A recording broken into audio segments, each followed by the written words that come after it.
বিশ্বের সকল গ্রন্থের প্রথম পাতা ও কোরআনুল কারিমের অনন্য অবস্থান। বিশ্বের সকল গ্রন্থের প্রথম পাতা ও কোরআনুল কারিমের অনন্য অবস্থান।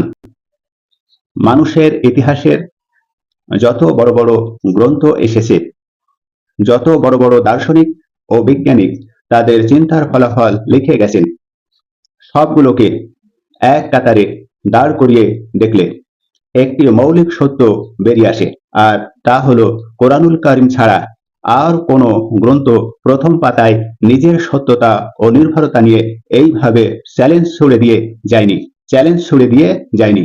বিশ্বের সকল গ্রন্থের প্রথম পাতা ও কোরআনের অনন্য অবস্থান। প্রথমে আসুন পবিত্র বাইবেল খ্রিস্টান ধর্মগ্রন্থ নিয়ে। প্রথম পাতায় কি লেখা হয়েছে শিরোনাম হিসেবে? প্রথম পৃষ্ঠায় শিরোনাম শুরুতে লেখা হয়েছে বাইবেল আদিপুস্তক অধ্যায় 1 শ্লোক 1 থেকে 3। সেখানে বলা হয়েছে যে শুরুতে ঈশ্বর আকাশ ও পৃথিবী সৃষ্টি করলেন, আর পৃথিবী ছিল শূন্য ও অনাকার, গভীর জলের ওপরে অন্ধকার ছিল, আর ঈশ্বরের আত্মা জলের ওপরে এসে ভেসে বেড়াচ্ছিল। আর ঈশ্বর বললেন, আলো হোক, আলো, আর আলো হয়ে গেল। তাহলে পবিত্র বাইবেল আদিপুস্তক অধ্যায় 1 শ্লোক 1 থেকে 3 প্রথমে পৃষ্ঠায় শিরোনাম এটাই ছিল যে বাইবেল শুরু হয়েছে সৃষ্টির বিবরণ দিয়ে। তার শিরোনাম এটাই। এটি একটি ঘটনা বর্ণনা করেছে, কিন্তু নিজেকে সন্দেহাতীত বা প্রমাণ্য দাবি করেননি, চ্যালেঞ্জ ছুড়ে দেননি। কোরআনের মতো বাইবেলের কোথাও বলা হয়নি যে এই গ্রন্থের মতো আরেকটি গ্রন্থ বানিয়ে দেখাও, বা কোরআনের মতন বলেনি যে জালিকাল কিতাবুল লা রাইবা ফীহি, এই কিতাবে কোনো সন্দেহের অবকাশটুকু নেই। বাইবেলের বিভিন্ন অংশ বিভিন্ন লেখক দ্বারা লিখিত হয়েছে, এবং এই বাইবেলটি নিজেকে মানুষের রচিত গ্রন্থ হিসেবে উপস্থাপন করেছেন।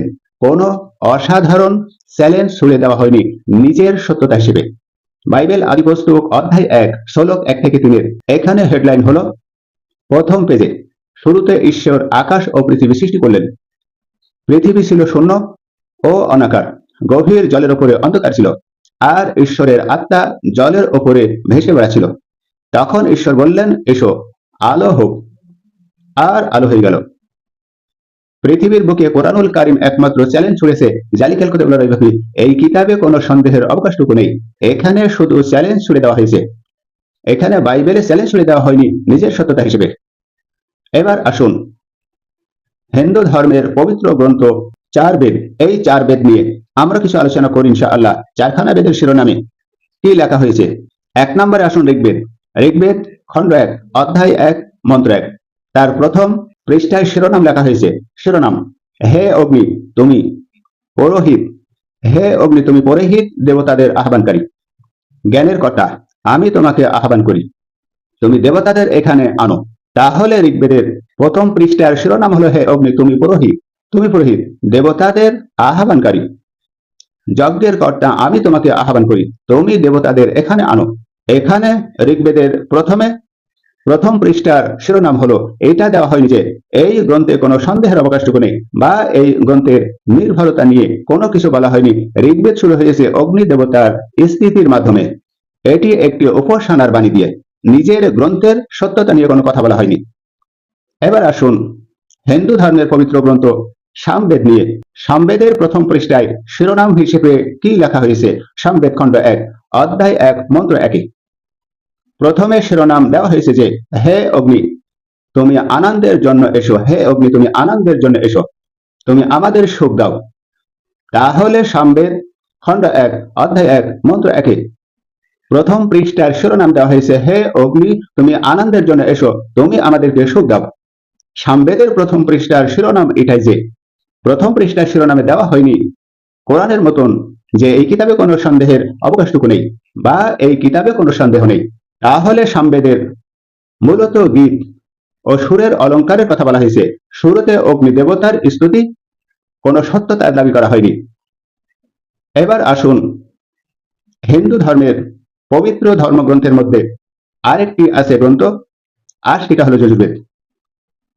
যজুর্বেদে অধ্যায় 1 মন্ত্র 1 এই যজুর্বেদের প্রথম শিরোনাম প্রথম পৃষ্ঠায় লেখা হয়েছে যে, হে অগ্নি, যজ্ঞের আহ্বান গ্রহণ করো, হে অগ্নি, যজ্ঞের আহ্বান গ্রহণ করো, দেবতাদের এখানে ডাকো। এটা ছিল যজুর্বেদের প্রথম পাতার শিরোনাম, হেডলাইন। এখানে যজুর্বেদের নির্ভরতা এবং সত্যতা নিয়ে কোনো শিরোনাম দেওয়া হয়নি, যা কোরআনুল কারিমে দেওয়া হয়েছে জালিকাল কিতাবুল লা রাইবা ফীহ। এই কিতাবে কোনো সন্দেহের অবকাশটুকু নেই। এখানে যজুর্বেদে তার সত্যতা তুলে ধরা হয়নি, যা কোরআন তুলে ধরেছে। তাহলে যজ্ঞ ও অনুষ্ঠানের পদ্ধতি নিয়ে এই যে গ্রন্থের শিরোনাম দেওয়া হয়েছে, শুরুতে আহ্বানমূলক বাণী, নিজেকে প্রমাণের চ্যালেঞ্জ করা হয়নি, সত্যতার চ্যালেঞ্জ করা হয়নি, যা কোরআনুল কারিমে বলা হয়েছে জালিকাল কিতাবুল লা রাইবা ফীহ। এই কিতাবে কোনো সন্দেহের অবকাশটুকু নেই। এখানে যজুর্বেদের শিরোনামে বলা হয়নি। এবার আসুন হিন্দু ধর্মের পবিত্র ধর্মগ্রন্থ অথর্ববেদ নিয়ে আমরা বলি। অথর্ববেদ খণ্ড 1 অধ্যায় 1 মন্ত্র 1। সেই অথর্ববেদের প্রথম পৃষ্ঠায় শিরোনাম দেওয়া হয়েছে, ও যিনি ত্রিশ, ও যিনি ত্রিশ, ও সাত রূপে পরিভ্রমণ করেন তার স্তুতিকারী, ও যিনি ত্রিশ ও সাত রূপে পরিভ্রমণ করেন তার স্তুতি করি। তাহলে অথর্ববেদের শিরোনাম প্রথমে দেওয়া হয়েছে এটাই যে, এখানে রক্ষা কবচ তন্ত্রমূলক মন্ত্রের এই গ্রন্থের শুরু হয়েছে দেবতার স্তুতি দিয়ে। কোন নির্ভরতার চ্যালেঞ্জ দেওয়া হয়নি, যা কোরআনুল কারিমে বলা হয়েছে। এই কিতাবে কোনো সন্দেহের অবকাশটুকু নেই। হিন্দু ধর্মের পবিত্র গ্রন্থের মধ্যে যদি আরো দেখেন, তাহলে শ্রীমদ্ ভগবদ গীতার হিন্দু দর্শনের প্রধান ধর্মগ্রন্থ। আসুন, শ্রীমদ্ ভগবদ গীতার হিন্দু ধর্মের প্রধান ধর্মগ্রন্থ প্রথম হেডলাইন কি দেওয়া হয়েছে শিরোনাম হিসেবে। প্রথম শ্লোক, ভগবদ গীতা অধ্যায় 1 মন্ত্র 1। সেখানে বলা হয়েছে যে, ধৃতরাষ্ট্র বললেন, হে সঞ্জয়, কর্মক্ষেত্রে কুরুক্ষেত্রে আমার পুত্র ও পাণ্ডবর্গগণ যুদ্ধের জন্য সমবেত হয়ে কি করলো। শ্রীমদ্ ভগবদ গীতার প্রথম শ্লোকে অধ্যায় 1 শ্লোক 1, সেখানে কিতাবের শিরোনাম দেওয়া হয়েছে। সেই শিরোনামে লেখা হয়েছে যে, ধৃতরাষ্ট্র বললেন, হে সঞ্জয়, কর্মক্ষেত্রে কুরুক্ষেত্রে আমার পুত্র ও পাণ্ডবগণ যুদ্ধের জন্য সমবেত হয়ে কি করলো। এখানে শ্রীমদ্ ভগবদ গীতায় হেডলাইন প্রথমে শুরুতে দেওয়া হয়েছে, তার কিতাবের বিষয়ে উল্লেখ করা হয়েছে। এখানে গীতা শুরু হয়েছে রাজা ধৃতরাষ্ট্র ও সঞ্জয়ের কথোপকথনের মধ্য দিয়ে। এটি একটি দার্শনিক সংলাপ, কিন্তু নিজেকে সন্দেহাতীত দাবি করলেন না, কোনো চ্যালেঞ্জ ছুড়ে দিলেন না, যা কোরআনুল কারিমে বলা হয়েছে জালিকাল কিতাবুল লা রাইবা ফীহ। এই কিতাবে কোনো সন্দেহের অবকাশটুকু নেই। তাহলে শ্রীমদ্ ভগবদ গীতায় অধ্যায় 1 মন্ত্র 1, সেখানে একজন যুদ্ধের কাহিনী নিয়ে সেখানে হেডলাইন দেওয়া হয়েছে তার শিরোনামে। এই কিতাবের পরিশুদ্ধতা নিয়ে কথা বলা হয়নি, নির্ভরতা নিয়ে কথা বলা হয়নি। এখানে দাবি করা হয়নি, কোনো চ্যালেঞ্জ ছুড়ে দেওয়া হয়নি। এই গীতা মহাভারতের অংশ, যার রচিতা ছিলেন ব্যাসদেব নামক একজন মানুষ। তাই তিনি নিজের গ্রন্থের অসাধারণ চ্যালেঞ্জ ছুড়ে দিতে পারেননি, যা কোরআনুল কারিমে দেওয়া হয়েছে। চ্যালেঞ্জ ছুড়ে দেওয়া হয়েছে জালিকাল কিতাবুল লা রাইবা ফীহ। এই কিতাবে কোনো সন্দেহের অবকাশটুকু নেই। বিশ্বের বিখ্যাত বিজ্ঞান ও দর্শনের কিছু বইতেও আমরা কিছু কথা বলতে পারি ইনশাআল্লাহ। আইজাক নিউটনের প্রিন্সিপিয়া ম্যাথমেটিকা, এই বইটির প্রথমে হেডলাইন লেখা হয়েছে, শুরু করা হয়েছে প্রথম পৃষ্ঠায়। সেখানে লেখা হয়েছে যে, প্রাচীন লেখকগণ প্রাকৃতির বিষয়ে দুটি পদ্ধতি অনুসরণ করেছে। আমি এখানে গাণিতিক পদ্ধতি থেকে প্রাকৃতির নিয়ম ব্যাখ্যা করব।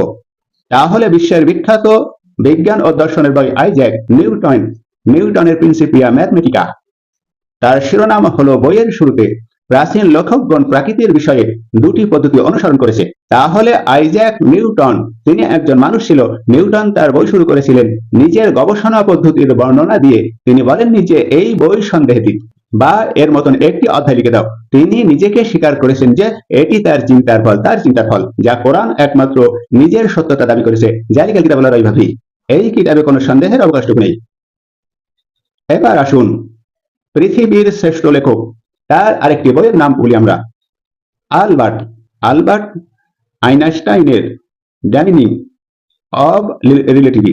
এই বইয়ের প্রথম শিরোনাম হলো, পদার্থ বিজ্ঞানের ধারণাগুলো আমাদের ইন্দ্রিয়ের অভিজ্ঞতা থেকে উদ্ভূত। এই বইয়ে আমি আপেক্ষিকতার তথ্যটি সহজভাবে উপস্থাপন করব। তাহলে বিখ্যাত লেখক আলবার্ট আইনস্টাইন, তিনি একজন মানুষ ছিল। তেনার বইয়ের প্রথমের শিরোনাম ছিল পদার্থ বিজ্ঞানের ধারণাগুলো আমাদের ইন্দ্রিয়ের অভিজ্ঞতা থেকে উদ্ভূত। আইনস্টাইন নিজেও তিনি বলেছেন এটি তার তথ্য, যা সময়ের সঙ্গে সংশোধিত হয়েছে। নিজের সত্যতা নিয়ে কোনো চ্যালেঞ্জ ছুড়ে তিনি দেননি। যা কোরআনুল কারীমে বলা হয়েছে, যালিকাল কিতাবু লা রাইবা ফীহ, এই কিতাবে কোনো সন্দেহের অবকাশটুকু নেই। পৃথিবীর আরেকজন কবির কথাও আমরা তুলে ধরতে পারি ইনশাআল্লাহ, যিনি বিখ্যাত একজন কবি, আর তার নাম ছিল রবীন্দ্রনাথ ঠাকুর। রবীন্দ্রনাথ ঠাকুরের একটি বইয়ের নাম আছে গীতাঞ্জলি। এই গীতাঞ্জলির প্রথম পৃষ্ঠায় যে শিরোনাম দেওয়া হয়েছে, সেই শিরোনাম দেওয়া হয়েছে, তুমি অসংখ্য বরণে আমায় ডাকিয়াছ, হে আমার প্রভু, বারংবার ডাকিয়েছ। তাহলে রবীন্দ্রনাথ ঠাকুরের গীতাঞ্জলি প্রথম পৃষ্ঠায় তিনি মহান আল্লাহর নামে একটা কবিতা ছুড়ে দিয়েছেন, যা কোরআনুল কারীমের আহ্বানকে ইঙ্গিত করে। তুমি অসংখ্য বরণে আমায় ডাকিয়েছ, হে আমার প্রভু, বারংবার ডাকিয়েছ। এই ছিল রবীন্দ্রনাথ ঠাকুরের গীতাঞ্জলি প্রথম পৃষ্ঠার শিরোনাম। এখানে রবীন্দ্রনাথ ঠাকুর একজন মানুষ ছিলেন। তুমি অসংখ্য বরণে আমাকে ডাকিয়েছ, হে আমার প্রভু। এখানে তার কিতাবের শিরোনামে কোরআনের কোনো একটা আয়াতের উদ্ধৃতি দেননি। তাহলে রবীন্দ্রনাথ ঠাকুর ছিল একজন মানুষ। সাহিত্যের এই শ্রেষ্ঠ গ্রন্থটি শুরু হয়েছিল কবির নিজের অনুভূতি দিয়ে, যা কোরআনের কোনো উদ্ধৃতি দেওয়া হয়নি, কোরআনের কোনো উদ্ধৃতি দেওয়া হয়নি। তিনি কেন বলেননি এই গ্রন্থের কোনো সন্দেহের অবকাশটুকু নেই, বা এই গ্রন্থের সত্যতা নিয়ে, নির্ভরতা নিয়ে। কোরআনুল কারীম একমাত্র ব্যতিক্রম অন্যান্য ধর্মগ্রন্থ ও বিজ্ঞান ও দার্শনিক তাদের থেকে। কোরআনুল কারীম একমাত্র ব্যতিক্রম। কোরআনুল কারীমের প্রথম পৃষ্ঠায় শুরু হয়েছে আলিফ লাম মিম যালিকাল কিতাবু লা রাইবা ফীহ। এটা সেই কিতাব যাহাতে কোনো সন্দেহের অবকাশটুকু নেই। এটি মুত্তাকিদের জন্য পথ নির্দেশ। আর মুত্তাকি বলতে যারা জ্ঞানী ও শিক্ষিত মানুষ, তাদের জন্য একমাত্র শ্রেষ্ঠ পথ নির্দেশক এই কিতাব, যা পৃথিবীর অন্য ধর্মগ্রন্থের কোন কিতাবে দাবি করেনি। পবিত্র খ্রিস্টান ধর্মগ্রন্থ বাইবেল আদি পুস্তক অধ্যায় 1 মন্ত্র 1 থেকে 3 দাবি করা হয়নি। আরো দাবি করা হয়নি পবিত্র ধর্মগ্রন্থ 4খানা ঋগ্বেদে, যেমন ঋগ্বেদ খণ্ড 1 অধ্যায় 1 মন্ত্র 1। আরো দাবি করা হয়নি সামবেদ, হিন্দুদের পবিত্র গ্রন্থ খণ্ড 1 অধ্যায় 1 মন্ত্র 1। আরো দাবি করা হয়নি হিন্দুদের পবিত্র ধর্মগ্রন্থ যজুর্বেদ অধ্যায় 1 মন্ত্র 1। আরো দাবি করা হয়নি হিন্দুদের পবিত্র ধর্মগ্রন্থ অথর্ববেদে খণ্ড 1 অধ্যায় 1 মন্ত্র 1। এরপরও দাবি করা হয়নি হিন্দুদের শ্রীমদ্ ভগবদ গীতায়, যা হিন্দু দর্শনের প্রধান ধর্মগ্রন্থ ভগবদ গীতা অধ্যায় 1 মন্ত্র 1। তাহলে কোরআনুল কারীম একমাত্রই ব্যতিক্রম। আলিফ লাম মিম যালিকাল কিতাবু লা রাইবা ফীহ, কোনো সন্দেহ নেই এই কিতাবে। এটি পথ প্রদর্শক মুত্তাকিদের জন্য। তাহলে এটা মুত্তাকিদের জন্য পথ নির্দেশের কথা বলে। মুত্তাকি হলো শিক্ষিত ও জ্ঞানী মানুষরা, যা কোরআনুল কারীম বলেছে। অন্য কোনো ধর্মগ্রন্থ বা বিজ্ঞান ও সাহিত্যিকের বইতে এই চ্যালেঞ্জ করা হয়নি, যা একমাত্র এই কিতাব নির্ভরযোগ্য। আমি চ্যালেঞ্জ ছুড়ে দিলাম, এইটা কোনো ধর্মগ্রন্থে বলা হয়নি, শুধু একমাত্র কোরআনুল কারীমে বলা হয়েছে। এই জন্য আমরা হাতে নাতে ফল উপভোগ করতে পারি। 1450 বছর অতিবাহিত হয়ে যাওয়ার পরেও কোনো বিজ্ঞান বা কোনো পণ্ডিত তার ব্যতিক্রম করতে পারেনি। এই কোরআনুল কারীম যা আজ সত্যতা নিয়ে তার স্থানে আজও অনাড় ভাবে দাঁড়িয়ে আছে। এর কারণ হলো এই কিতাবের একমাত্র রচনাকারী লেখক মহান আল্লাহ তাআলা, যিনি সর্বশ্রেষ্ঠ। কোরআনুল কারীম শুধু প্রথম পাতা দিয়েই সন্দেহাতীত এই দাবি করে শেষ করেননি, বরং তিনি আরো চ্যালেঞ্জ ছুড়ে দিয়েছেন। তিনি আরো বলেছেন সূরা বাকারায় আয়াত নাম্বার 23, আর যদি তোমরা সন্দেহে থাকো যে এটি মুহাম্মদ সাল্লাল্লাহু আলাইহি ওয়াসাল্লাম রচনা করেছেন, যা আমি আমার বান্দার প্রতি নাযিল করেছি, তবে এই কোরআনের মতন একটি সূরা রচনা করে নিয়ে এসো। আর আল্লাহ ছাড়া তোমাদের সব সাক্ষীকে উপস্থিত করো, জিন ও মানুষ দিয়ে, যদি তোমাদের দাবি সত্য হয়ে থাকে, যেটি মুহাম্মদ সাল্লাল্লাহু আলাইহি ওয়াসাল্লামের রচনা। সূরা আল ইসরা আর আয়াত নাম্বার 88 সেখানে বলা হয়েছে যে, বলো হে নবী, তুমি ওদেরকে বলো যারা সন্দেহ করে, যদি সমস্ত মানুষ ও জিন একত্রিত হও, তাহলে এই কোরআনের মতো কিছু আনতে তোমরা পারবে না। তবে তারা অনুরূপ আনতে পারবে না, এমনকি তারা পরস্পর সহায় হলেও। তার মানে পৃথিবীর সমস্ত জিন আর পৃথিবীর সমস্ত মানুষ যদি একত্রিত হয়, তাহলে কোরআনুল কারীমে 3টি জায়গায় চ্যালেঞ্জ ছুড়ে দেওয়া হয়েছে। যালিকাল কিতাবু লা রাইবা ফীহ, এই কিতাবে কোনো সন্দেহের অবকাশটুকু নেই। আর 1450 বছর অতিবাহিত হয়ে গেলেও তার দাবিতে অনড় স্থির দাঁড়িয়ে আছে। এক বিন্দু সেখান থেকে স্থানান্তরিত কেউ করতে পারেনি। পৃথিবীর অন্যান্য ধর্মগ্রন্থের রেফারেন্স গুলো দিয়েছি, তাদের কিতাবের প্রথম হেডলাইন গুলোকে লেখা হয়েছে। নিজের সত্যতার দাবি কেউ করেনি, সবাই নিজের অক্ষমতার পরিচয় দিয়েছে। বাইবেল, ঋগ্বেদ, যজুর্বেদ, অথর্ববেদ, শ্রীমদ্ ভগবদ গীতাতেও পাওয়া যাচ্ছে না, যা কোরআনুল কারীম একমাত্র তার সত্যতা নিয়ে আজও অনাড়ভাবে স্থির আছে। তার চ্যালেঞ্জের মোকাবেলা এই পর্যন্ত কেউ করেনি। এই চ্যালেঞ্জের পরেও 1450 বছরের বেশি সময় কেটে গেছে। ইতিহাসের সেরা কবি, ইতিহাসের সেরা সাহিত্যিক, দার্শনিক এবং বাগ্মী কেউ এই কোরআনের একটি সূরার সমতুল্য রচনা করতে পারেনি। এটা প্রমাণ করে যে এই কিতাবটি মানুষের রচনা নয়, মানুষের রচিত নয়। এই কিতাবটি একমাত্র সৃষ্টিকর্তার বাণী। আশা করি উত্তরটা পেয়েছেন। মুসলিমদের সালাম, হিন্দুদের নমস্কার। ধন্যবাদ।